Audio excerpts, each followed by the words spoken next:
Hey guys, welcome back to the channel. If you haven't seen the previous video, we're just normal guys that navigated ourselves out of the paycheck to paycheck lifestyle. And we're just sharing our stories on our financial struggles that eventually led to financial success. Yeah, just a small disclaimer. It shouldn't have to be said too much in our videos, but we're not financial professionals. We just people that we live below our means, but we found extra ways to bring in extra capital so we can live a more wealthier lifestyle. So we're not worried about the everyday rat race. We're not worried about a catastrophic event is going to destroy, the savings that we have in our account. And we just like to share our stories with you, and maybe you can relate to the stories, and then maybe you can use some of the good points we had, avoid some of the bad points we had, and then learn from other people's mistakes and learn from other people how to get out of the normal day-to-day hustle and bustle of life, so you don't have the worries that normal people have throughout the world. With all that being said, so Alex, you brought up a good point on one of the previous videos about how you left the house, and then you saved up from when you was doing the selling the antiques and things like that before you left your mom's house. So me now, of course, when I left my mom's house, it was no budget. I was just out there flying in the wind. I was like this, I was out there flying bad, But so for you, because you, like I've always told you, you was more financial conscious at your age than I was when I was that age. So when you first got out the house, did so you stepped out, was you like, you had your mind going like budget, budget, budget, or was it more of a, hey, I'm winging it? So what was that? What was that like when you left? As mentioned in the previous video, where my expenses were pretty fairly low. I didn't really have a expense budget per se. I was more so budgeting my where I was directing my money as far as whether it was to saving or if I was buying inventory at the time. As my expenses began to get higher, then I started really looking more into, okay, what do I need to put away for expenses while still being able to maintain saving and I guess you could say investing in inventory. Right.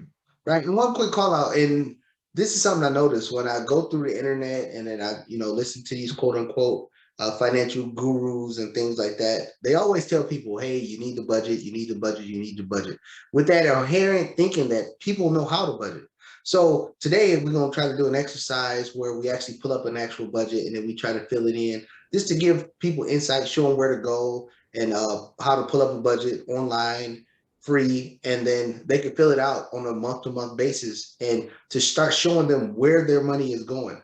I always believe in this philosophy of, if you don't tell your money where to go, your money will tell it where it's going to go. And usually if you put it on a budget spreadsheet at the end of the month, their money and told them to spend way more than the person actually have. So we're going to do the exercise a little bit later. But yeah, so when you was winging it and then your expenses got higher, so now what's your mindset as far as a budget, now that you're more mature, got a house and things now? So what is your thought process of budgeting and things like that?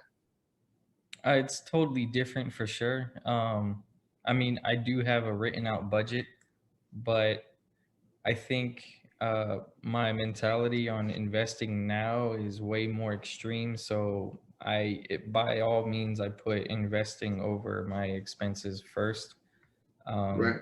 but as far as my actual expense budget, it kind of just looks the same for the past 3 years because every time, if I get an increase, if I get a raise at work, uh, that extra amount just goes to 401k.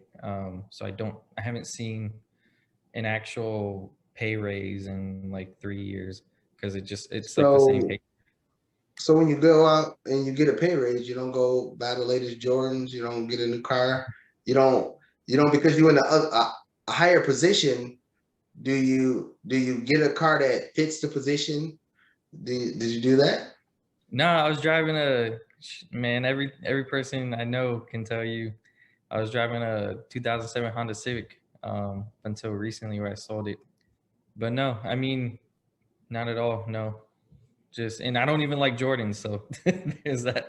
Okay, well, okay. Well, I mean, because most people, they get a raise or they get an income tax check or something like that, and they got to go show everybody, they have money and stuff like that. But it's only temporary because the Jordans wear out, car wear down. It's a depreciating asset. We'll talk about depreciating assets Right.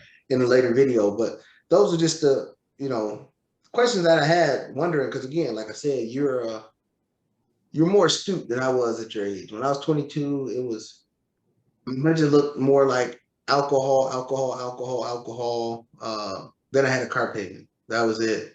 So that's all it was. And yeah, then a Right. car payment. So and I reminisce with people that I was in the military with. We talk about how we used to sit in the barracks and we would scrape together our $20 to get a case of beer every Friday night or every night for that instance. Let me stop lying. Every night, get a case of beer and we was drinking, but we was all broke together.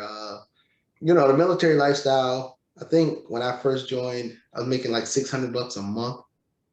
So, you put that all in perspective and then it's ain't much left after a car payment and insurance. So I always do the alcohol first and then I'll figure out the car payment and insurance payment later. Gas, just getting somebody else's car. So it was just an ornament in the parking lot for most of the time.